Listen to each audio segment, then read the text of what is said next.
दिल में खुशा मुझे दिल जी ख्वाहिशात पूरी थी थे, मुझे नफ्स जी तमन्ना पूरी थी थे।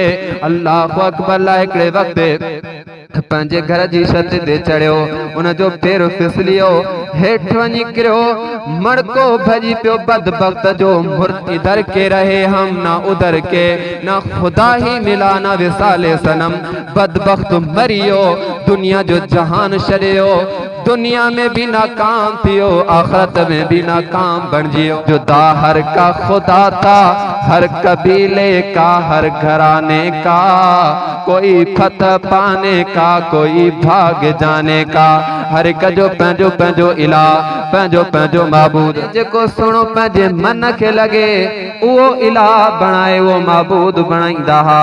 उन जे साम्हूं कंध खे झुकाए करे उन खे हाजत रवा मञींदा हा। कंहिं बुत खे जनाब हाजत रवा सॾनि, कंहिं बुत खे पंहिंजो मुश्किल कुशा सम्झंदा हा।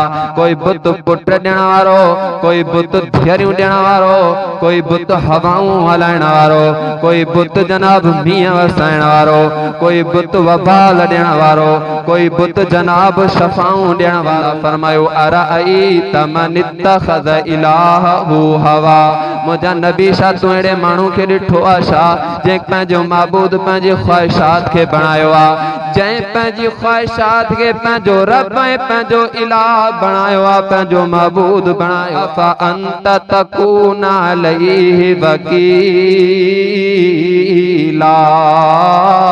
ए मुंहिंजा महबूब मोहम्मद सल्लल्लाहु अलैहि वसल्लम, हुन जी पंहिंजी त माण्हू जी ॻाल्हि त परे जी आहे, लेकिन तूं मोहम्मद भी उन जी गवाही न तो ॾेई सघे।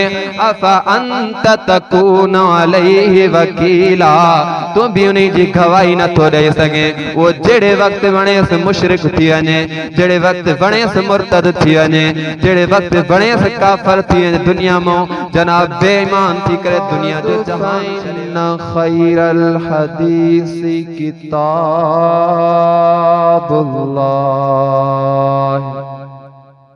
व शर्रल उमूरि मुहदसतिन व कुल्ल मुहदसतिन बिदअह व कुल्ल बिदअतिन ज़लालह व कुल्ल ज़लालतिन फिन्नार।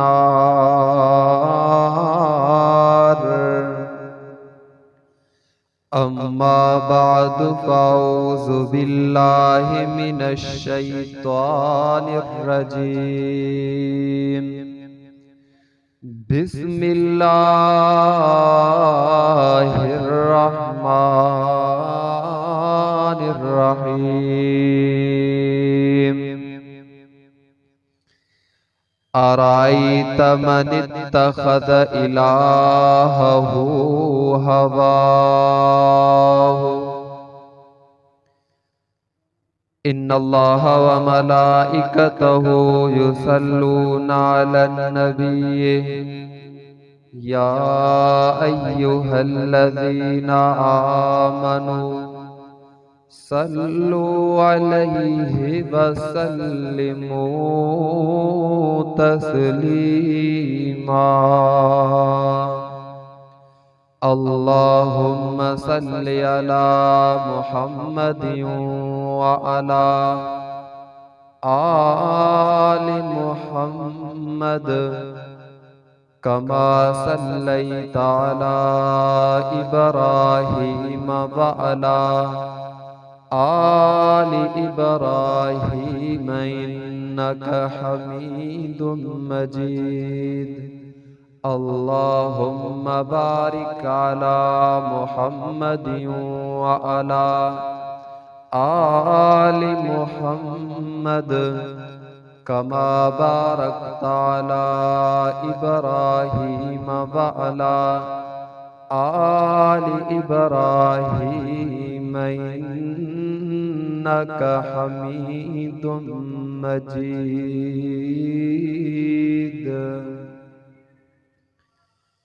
ए सोने वाले रब को राज़ी करके सो,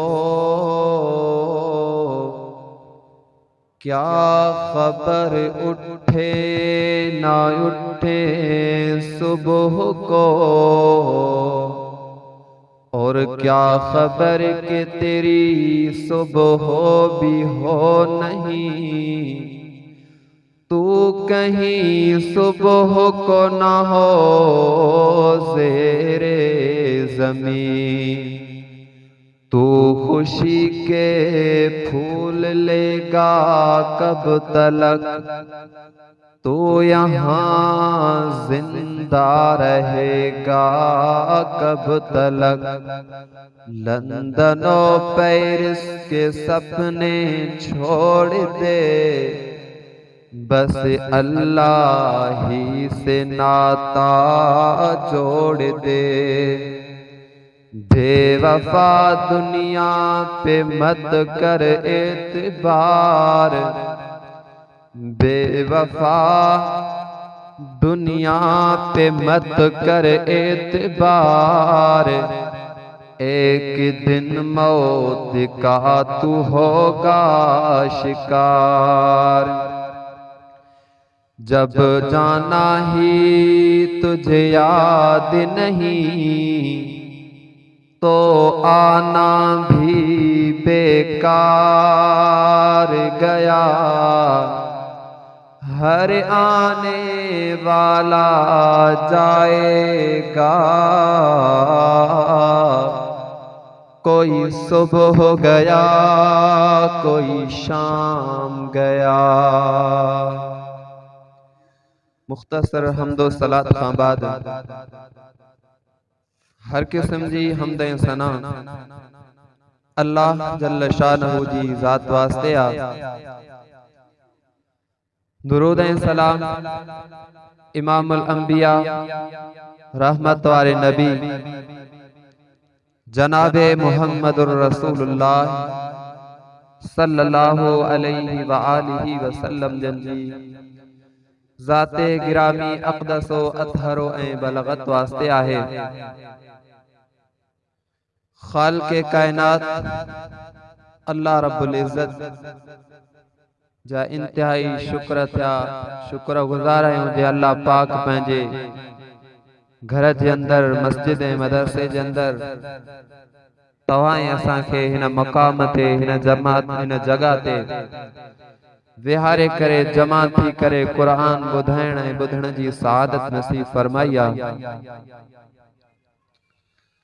अॼु जे ख़ुतबा जुम्मतुल मुबारक जे बयान में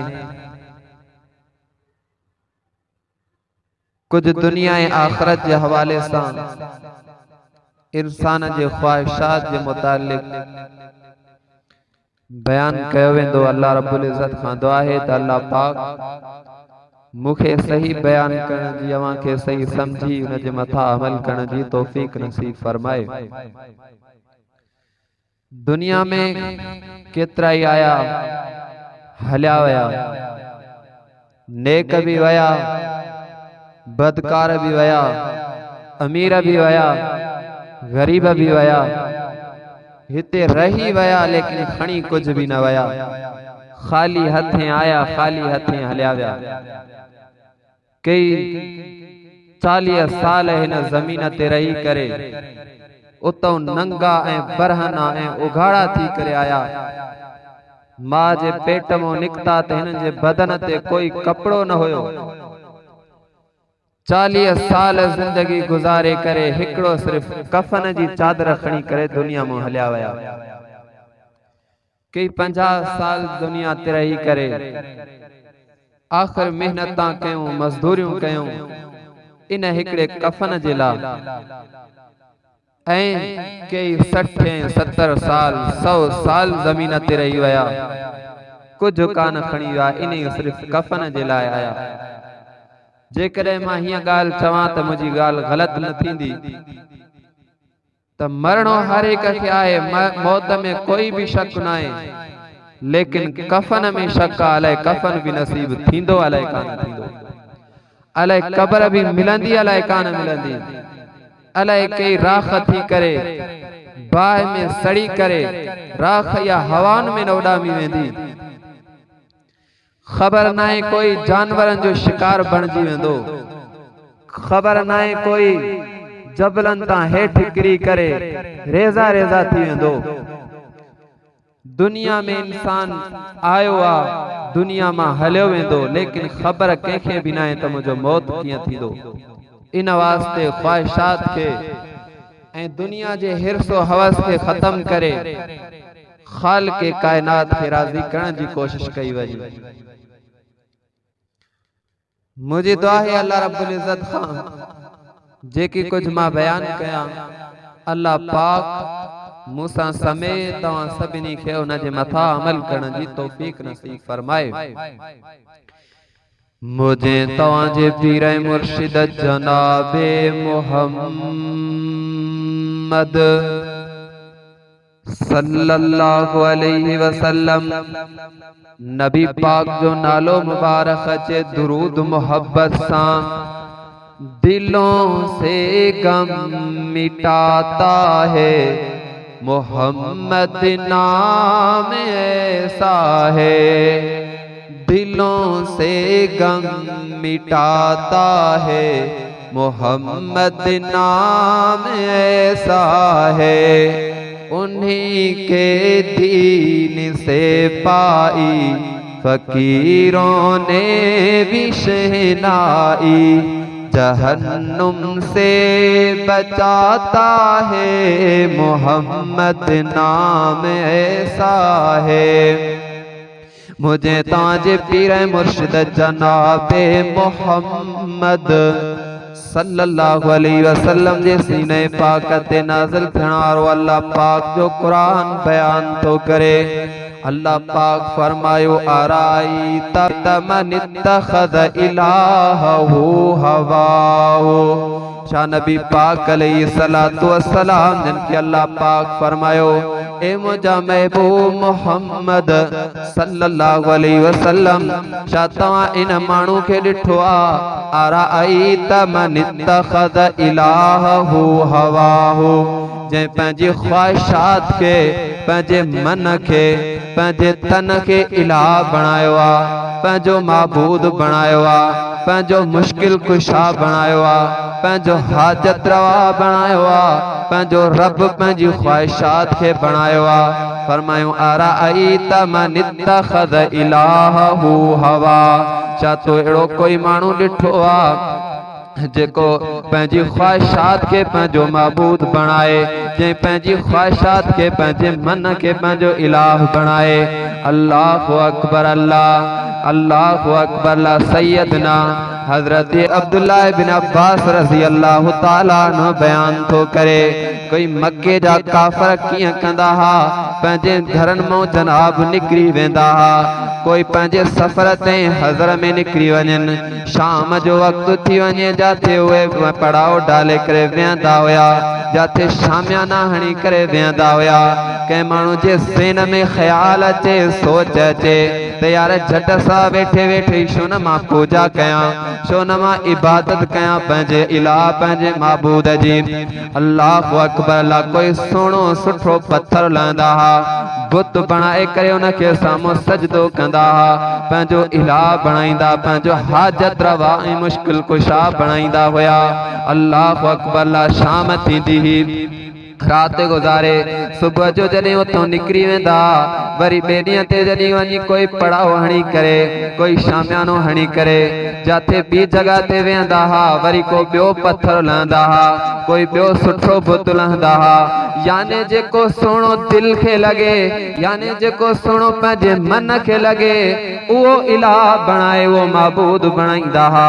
उन जे साम्हूं कंध खे झुकाए करे उन खे हाजत रवा मञींदा हा। कंहिं बुत खे जनाब हाजत रवा सॾिन कंहिं बुत खे पंहिंजो मुश्किल कुशा सम्झंदा हा कोई बुत पुट ॾियण वारो कोई बुत धीअरियूं ॾियण वारो कोई बुत हवाऊं हलाइण वारो कोई बुत जनाब मींहं वसाइण वारो कोई बुत वबाल ॾियण वारो कोई बुत जनाब शफाऊं ॾियण वारो जुदा हर का खुदा था हर कबीले का हर घराने का कोई फतह पाने का कोई भाग जाने का हर एक जो पंहिंजो पंहिंजो इलाह पंहिंजो पंहिंजो माबूद अल्लाह फरमायो अराईत मन इत्तखज़ इलाहहु हवा मुंहिंजा नबी छा तूं अहिड़े माण्हू खे ॾिठो आहे छा जंहिं पंहिंजो माबूद पंहिंजी ख्वाहिशात खे बणायो आहे जंहिं पंहिंजी ख्वाहिशात खे पंहिंजो रब ऐं पंहिंजो इलाह बणायो आहे पंहिंजो माबूद बणायो आहे अफ़ा अंत तकून अलैहि वकीला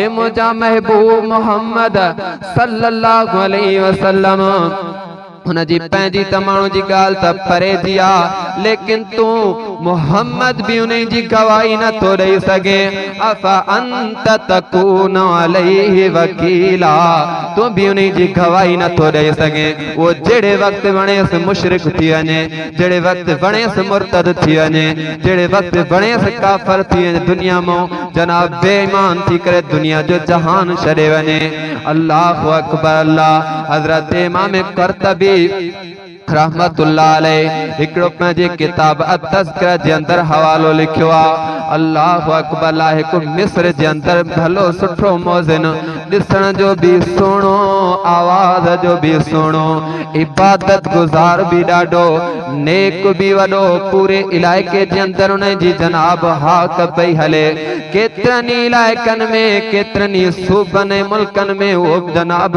नेक सॾायो वेंदो वॾो नेक बि वॾो सुहिणो बि ॾाढो आवाज़ बि सुहिणो पाण बि सुहिणो आवाज़ बि सुहिणो अल्लाहु अकबर ला हिकिड़ो वक़्तु थियो 20 साल उते मौज़नाए बकी आज़ान ॾींदो रहियो अल्लाहु अकबर ला हज़रत इमाम क़ुर्तबी रहमतुल्लाह अलैहि लिखियो हिकिड़े वक़्तु आसमान मस्जिद जी छत ते चढ़ियो मथे मिंबर बणाया वेंदा हुया मस्जिद ते चढ़ी करे आज़ान तो चवे आज़ान चवंदे चवंदे जॾहिं हय्या अल सलाह चई करे हिकिड़े पासे ॾे मुंहुं फिराए करे नज़र करे त हिकिड़ी ईसाइन जी औरत नज़र आई हिकिड़ी ईसाइन जी छोकिरी नज़र आई जंहिंते हिन जी नज़र पइजी वई अल्लाहु अकबर ला जीअं ॾिसंदे उन जे हुस्न जो असीर बणिजी वियो ॾिसंदे उन जे हुस्न जो ग़ुलाम ऐं पूजारी बणिजी वियो ख़बर न पई कीअं हिन आज़ान ख़तम कयो हिनखे ख़बर न पई कीअं हिन निमाज़ ख़तम कई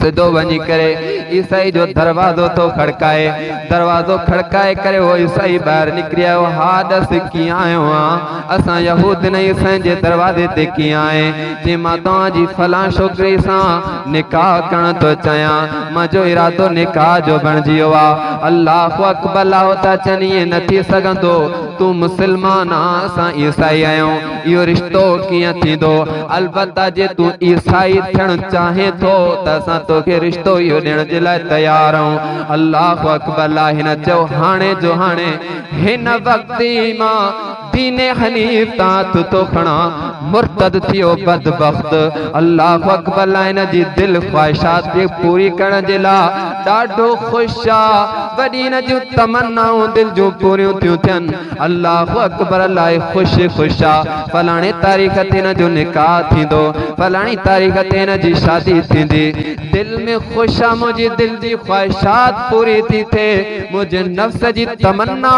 पूरी थी थिए अल्लाहु अकबर ला हिकिड़े वक़्तु पंहिंजे घर जी छत ते चढ़ियो उन जो पेर फिसलियो हेठि वञी किरियो मड़को भॼी पियो बदबख्त जो मुर्तद थियो अल्लाहु अकबर ला दिल जी ख्वाहिश भी पूरी न थी 20 सालनि जा नमाज़ां भी वयूं 20 सालनि जा आज़ान भी वया ईमान भी वयो दुनिया में भी नाकाम थियो आखिरत में भी नाकाम थियो ना इधर के रहे हम ना उधर के ना खुदा ही मिला ना विसाले सनम बदबख्त मरियो दुनिया जो जहान छॾियो दुनिया में भी नाकाम थियो आखिरत में भी नाकाम बणिजी वियो अल्लाहु अकबर अल्लाह बियो मकाम अल्लाह पाक जे कुरान जो अल्लाह पाक फरमायो अफराअयत मन इत्तखज़ इलाहहु हवाहु। अल्लाहु अकबर। अल्लाह कोई एड़ा मानू जेके पंहिंजी ख्वाहिशात के पंहिंजो इलाह बणायो। अज़ल्लु सबीला उहे जनाब अज़ल्लु सबीला अल्लाह जे रस्ते खां गुमराह थिया। अल्लाह पाक पंहिंजे किताब कलाम पाक में उन्हनि खे जनाब गुमराह लिखी छॾियो। कहिड़ा माण्हू जे पंहिंजे दिल जी ख्वाहिश पूरी कई, दिल जूं ख्वाहिशूं पूरियूं ई न थींदियूं दुनिया जे अंदरि। अल्लाहु अकबर। अल्लाह तव्हांखे मां हिकिड़ो दुनिया जो मिसाल ॿुधायां। कोई माण्हू जनाब जॾहिं उनजी मौत पूरो थियण वारो हूंदो आहे, दुनिया जो जहान छॾण वारो हूंदो आहे, उनजी हयाती पूरी थियण वारी हूंदी आहे। अल्लाहु अकबर। दुनिया हयाती ख़त्म थी वेंदी लेकिन तमन्नाऊं पूरियूं न थींदियूं। जॾहिं कंहिंखे सज़ाए मौत ॿुधायो वेंदो आहे, फलाणी तारीख़ ते तुंहिंजी जनाब फांसी तो ते ईंदी, जॾहिं हिनखे फांसी घाट में आंदो वेंदो आहे, जॾहिं हिन जे कंध में जनाब फांसी विधी वेंदी आहे, आख़िरी ॻाल्हि उन खां पुछी वेंदी आहे ॾस तुंहिंजी काई आख़िरी ख्वाहिश हुजे त पूरी कयूं। यानी मालूम छा थियो, दुनिया ख़त्म थी वई, हयाती ख़त्म थी वई, साह ख़त्म थियो, तमन्नाऊं पूरियूं न थियूं, हसरतूं पूरियूं न थियूं। अल्लाहु अकबर। अल्लाह फरमायो वलिमन ख़ाफ़ मक़ाम रब्बिही व नहा नफ्स अनिल हवा फ़इन्नल जन्नत हियल मावा। जंहिं पंहिंजी ख्वाहिशात के कंट्रोल में कयो, जंहिं पंहिंजी ख्वाहिशात जी पैरवी न कई, पंहिंजी ख्वाहिशात के कंट्रोल में कयूं, अल्लाह पाक फरमायो उन जो मुक़द्दर उन जी जन्नत थी बणाई वञे। जेको पंहिंजी ख्वाहिशात जी पैरवी नथो करे। अल्लाहु अकबर। अल्लाह सैयदना हजरत यूसुफ अलैहिस्सलातु वस्सलाम प्राइम मिनिस्टर बणिजियो मिस्र जो। पूरे मिस्र में कहत साली फैलजी वई, पूरे इलाइके में कहत साली पहुंची वई। हर को माण्हू मरे तो खाइण जे लाइ कुझु न आहे, अनाज काथे नथो मिले, काथे जनाब का खाइण जी शइ आहे ई कान। पहिरियों खां हज़रत यूसुफ अलैहिस्सलाम गॾु करे अनाज रखियो हुयो, कणक गॾु करे हज़रत यूसुफ पैगंबर रखी हुई।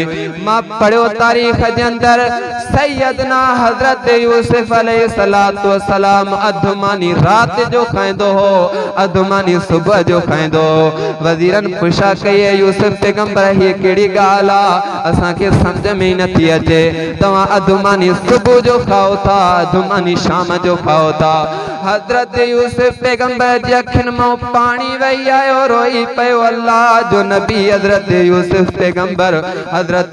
पैगंबर फरमायो जेकॾहिं मां प्राइम मिनिस्टर आ मिस्र जो, मां बादशाह आया मिस्र जो, जेकॾहिं मां पेट भरे करे मानी खावां त मूंखे बुखिया काथे यादि ईंदा। जंहिंजे जनाब पेट में मानी जो गिरव न हूंदो उन जूं रातियूं कीअं गुज़रंदियूं हूंदियूं, जंहिंजा बच्चा जनाब बुख ते सुम्हंदा हूंदा उन्हनि जी रातियूं कीअं गुज़रंदियूं हूंदियूं। जीअं हाणे फ़लस्तीन जे मज़लूम आहिनि, उन्हनि जो अल्लाह खां सिवा कोई सहारो न आहे। अॼु जीअं फ़लस्तीन जा नंढड़ा नंढड़ा ॿार छा सॼो जिस्म जो खून सां भरियो पियो आहे, उनजे चेहरे में रत जा निशान नज़र था अचनि।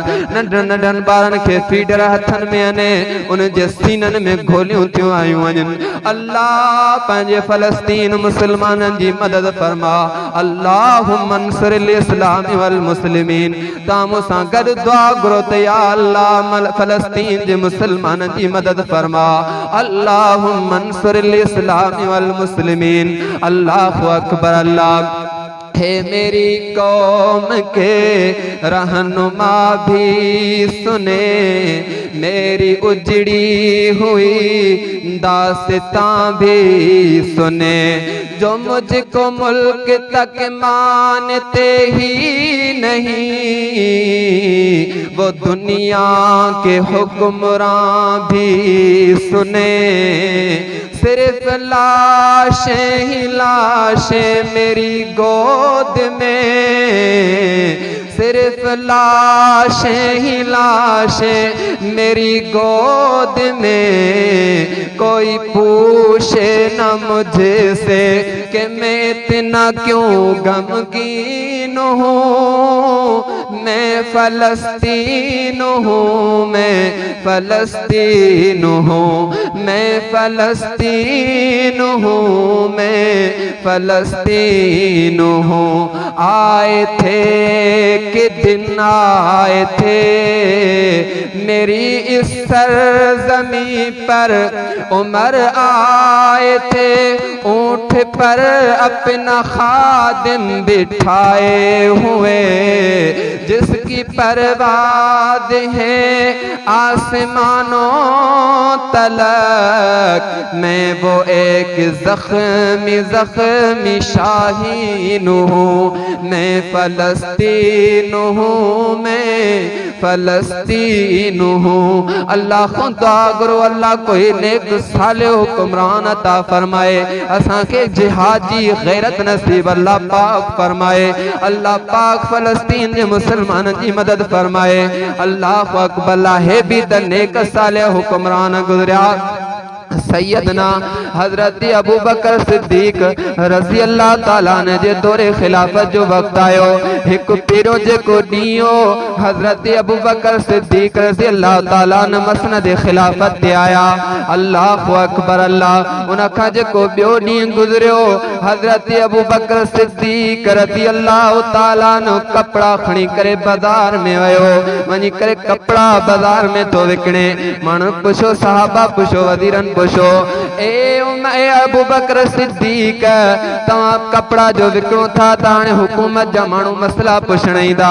तवा प्राइम मिनिस्टर हो, तवा जनाब नेक, तवा प्राइम मिनिस्टर हो, बादशाह हो, तवा जो कपड़ा विकणो गाल सही ना है। अल्लाह अकबर। मजलिस शुरा मुकर्रर कई वई, मजलिस शुरा साईं ताजी तनख्वाह मुकर्रर कंदी।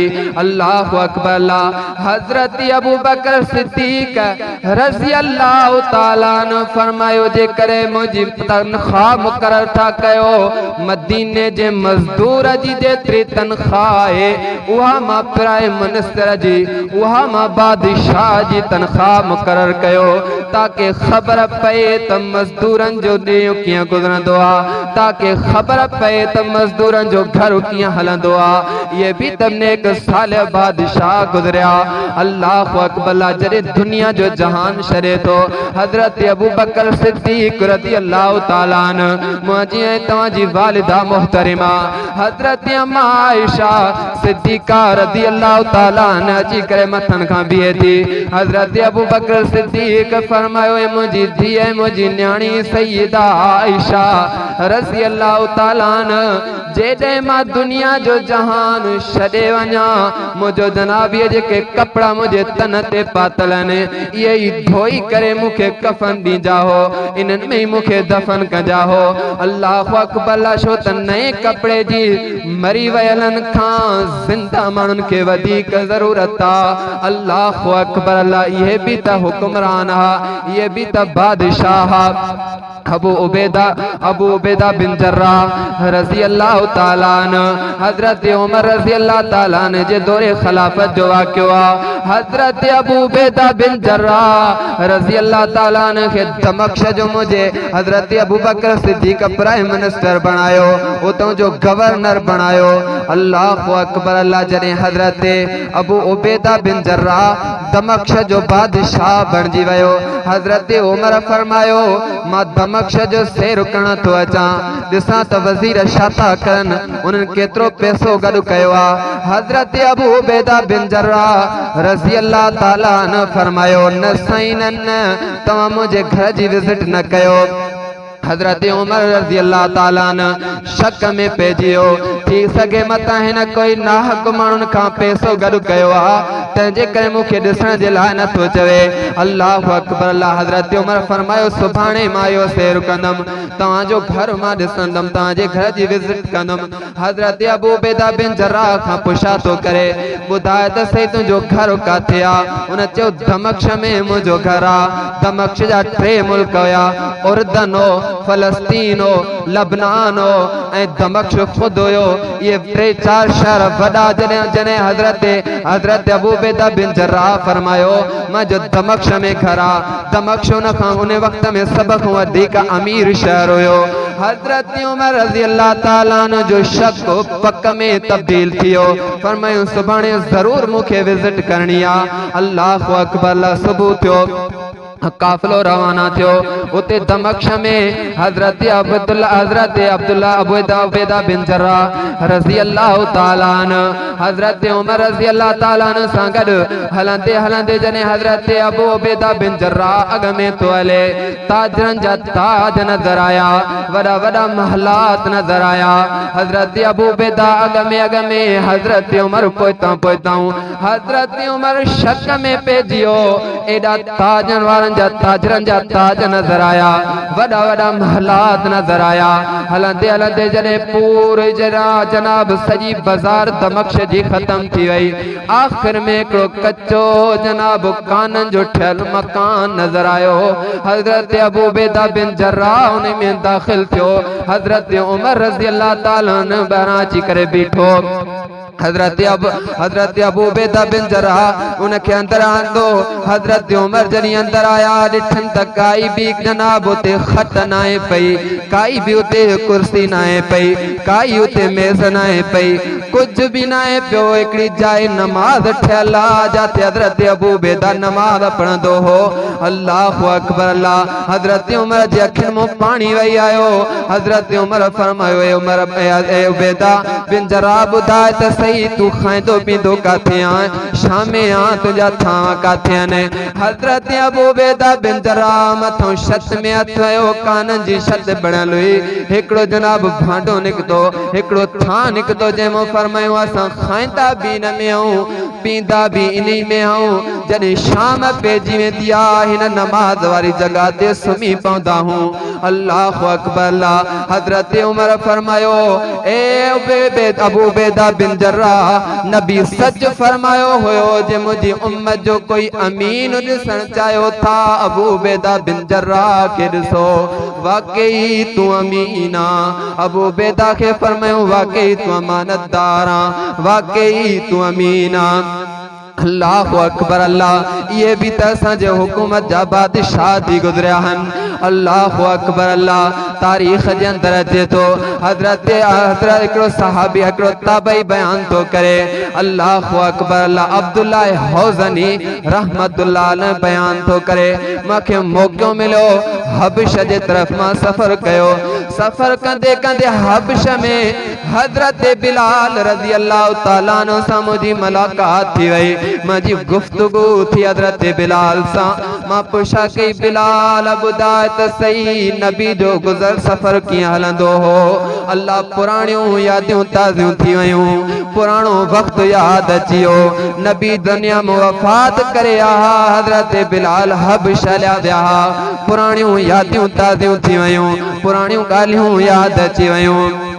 रोई करे हज़रत बिलाल सॼो हवाल ॿुधायो। हिन सां जनाब वाक़िया पेश आया, हे वाक़िया पेश आया। उन्हनि मां गुज़रियल सफ़र जो नबी पाक जो हिकिड़ो वाक़ियो अब्दुल्ला हौज़नी रज़ी अल्लाह रहमतुल्लाह अलैह खे हज़रत बिलाल रज़ी अल्लाह ताला अन्हु बयान थो करे। हिकिड़े दफ़े नबी पाक अलैहिस्सलातु वस्सलाम जन मूंखे फरमायो ए बिलाल जेकॾहिं तोखे कंहिं शइ जी ज़रूरत पए तूं फलाणे यहूदी खां पैसा उधारा वठी करे वो कम कंदो करे। ऐं नबी पाक जने दुनिया में जी नबी बणजी करे आया उन वक्त खां वठी वफ़ात ताईं जेका भी नबी पाक जन वटि पैसा हूंदा हा उहा मूं वटि तिजारत हूंदी हुई। सॼा नबी पाक जन जा पैसा मां वटि हूंदा हा। हज़रत बिलाल रज़ी अल्लाह ताला अन्हु बयान थो करे। हज़रत बिलाल फरमायो हिकिड़े दफ़े मां कर्ज़ वरितो हिकिड़े यहूदी खां। उमूमन कर्ज़ वठंदो हुअमि ॾींदो हुयुमि, जॾहिं पैसा थी वेंदा उनखे वापसि मोटाए ॾींदो हुअमि। हिकिड़े दफ़े कर्ज़ वठंदो रहियुमि हता के महीनो गुज़री वियो, मूंखे कई पैसा न थिया त मां कर्ज़ लाहे सघां। अल्लाहु अकबर। मुंहिंजे मथां कर्ज़ घणो थी वियो। अल्लाहु अकबर। नबी पाक जन जो गुज़र सफ़र हलंदो रहियो। हाणे महीनो गुज़रियो। नबी पाक जन के फरमाए तो हज़रत बिलाल मां चे नबी पाक जन के फरमाई ताणो न यहूदी मुखे चयो आ जेकरे तुंहिंजा 4 ॾींहं बचा हने कर्ज अदा कई तो ठीक आ, न तो तोखे मां पंहिंजो गुलाम बणाए करे तोखां बकरियूं चाराईंदुमि। अल्लाहु अकबर। हज़रत बिलाल मुझे नबी दे आयो अची करे चए तो मुझा महबूब पैगंबर मूं वटि त पैसो ई काने, मान यहूदी जो कर्ज कीअं लाहियां। अल्लाहु अकबर। साईं मूंखे इजाज़त ॾियो, इजाज़त ॾियो त मां कंहिं ॿिए मुल्क में ॿिए कंहिं शहर में वञी करे ॿिए कंहिं सूबे में वञी करे पैसा कमाए करे कुझु हिनखे पैसा ॾियां कुछ कर्ज लाया। अल्लाहु अकबर। अल्लाह नबी पाक सल्लल्लाहु अलैहि वसल्लम जन इजाजत ॾिनी। पंहिंजो थेलो खणी करे कपड़ा भी विधई, जुती भी विधई, तलवार भी खयई। हाणे शाम जो वक्त आ, सुभाणे सुबह जो साजरी हज़रत बिलाल फरमायो मां निकरी वेंदुमि। अल्लाहु अकबर। वेठो आ सुम्ही पियो। रात जो निंड नथी अचे हज़रत बिलाल के। फरमाए तो मां सोचां तो थी सके मां जो मदीनो छॾे करे वञा। मदीनो छॾण एॾो ॾुखियो आ, नबी त छॾण उन खां वधीक ॾुखियो आ। नबी खे कीअं छॾियां, नबी जे शहर के किए छड़िया। अल्लाहु अकबर। इन्हनि सोचन में इन्हनि ज़हन में मूंखे ॻाल्हियूं निंड ई मूंखे कान आई। सुबह जो जनाब तहज्जुद जो टाइम थियो। हिकिड़ो माण्हू मुॾे डोड़ींदो आयो, भॼंदो आयो। हज़रत बिलाल फरमायो मुंहिंजे साम्हूं अची करे मूंखे चए थो ए बिलाल तोखे तुंहिंजो महबूब सॾे रहियो आहे। ए बिलाल तोखे नबी पाक जन घुराइनि था, अचो त सही। जल्दी जल्दी में बिलाल फरमायो मां नबी पाक जन जी मजलिस में हाज़िर थियमि। अल्लाहु अकबर। अल्लाह मुझे नबी सल्लल्लाहु अलैहि वसल्लम जन जे दरवाजे जे साम्हूं 4 उठ नजर आया, सामान जा भरियल नजर आया। अल्लाहु अकबर। अल्लाह हज़रत बिलाल रज़ी अल्लाह ताला अन्हु खे मुझे नबी फरमायो ए बिलाल तुंहिंजूं दुआउनि रंग लातो आ। हे पर जनाब उठ भरियल अथई सोन सां ता चांदी सां।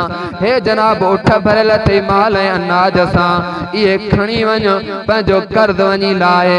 हज़रत बिलाल रज़ी अल्लाह ताला अन्हु उठ काए वियो। वञी करे उहे जनाब खपाए करे हुन यहूदी के कर्ज ॾेई करे वापस मोटी आयो। एक ॾींहुं गुज़रियो, ॿिए ॾींहं ते मुझे नबी पाक जन बिलाल खां पुछा फरमाई ए बिलाल ॾे हवाल कर्ज लथो या न लथो। हज़रत बिलाल फरमायो हा साईं कर्ज लही वियो ऐं कुछ पैसा भी रहिजी विया आहिनि। मुझे नबी फरमायो ए बिलाल वञी करे मदीने जा कुछ यतीम ॿार लहो, यतीमनि ते दस्ते शफ़क़त रखो, गरीबन के कपड़ा वठी दे, वनी उन्हनि खे जुतियूं वठी दे। असां त पाड़े वारनि जो ख्याल न आहियूं कंदा। नबी पाक जन वसीयत था करनि बिलाल खे। अल्लाहु अकबर। अल्लाह हज़रत बिलाल रज़ी अल्लाह ताला अन्हु वियो। वञी करे यतीमन के जुतियूं ऐं कपड़ा वठी ॾिनई ऐं मानी वठी ॾिनई। हज़रत बिलाल वापस मोटी आयो। मुझे नबी फरमायो बिलाल ॾे हवाल कुछ पैसा रहा या सॼा ख़त्म थिया। बिलाल फरमायो साईं कुछ पैसा अञा मौजूद आहिनि। मुझे नबी फरमायो वञ जल्दी करे पैसा ख़त्म करे पोइ अची करे मुंहिंजी मजलिस में वेह। हज़रत बिलाल वरी वियो, पैसा विराईंदो रहियो ग़रीबनि ऐं मिस्कीननि जे अंदर। पैसा जने मुकम्मिल ख़त्म थिया, मुझे नबी जी मजलिस में अची वेठो। फरमाई मुझे नबी के मुझा महबूब हाणे त पैसा मुकम्मिल ख़त्म थिया। मुझे नबी मथे आसमान ॾे हथ खणी करे चयो या अल्लाह तुंहिंजो शुक्र आ जो तू मुहम्मद रसूलुल्लाह सल्लल्लाहु अलैहि वसल्लम जा पैसा पंहिंजी राह में क़बूल फरमाया आहिनि। इहो आहे तव्हां असांजो पैगंबर सल्लल्लाहु अलैहि वसल्लम ऐं इहे हुकुमरान जेके दुनिया में रही विया जै पंहिंजी हुकूमत हलायूं लेकिन ख्वाहिशात जी तमन्नाऊं न कयूं। दिल जेकी घुरियो उहो न कयूं, जेकी रब घुरियो उहो दुनिया में करे गुज़ारे विया। अल्लाहु अकबर। अल्लाह ख़ालिक़े काइनात खां दुआ है जेकी कुछ मां बयान कयो अल्लाह पाक मूसां समेत तव्हां सभिनी खे उन मथां अमल करण जी तौफ़ीक़ नसीब फरमाए। व आख़िर दावाना अनिल हम्दुलिल्लाहि रब्बिल आलमीन।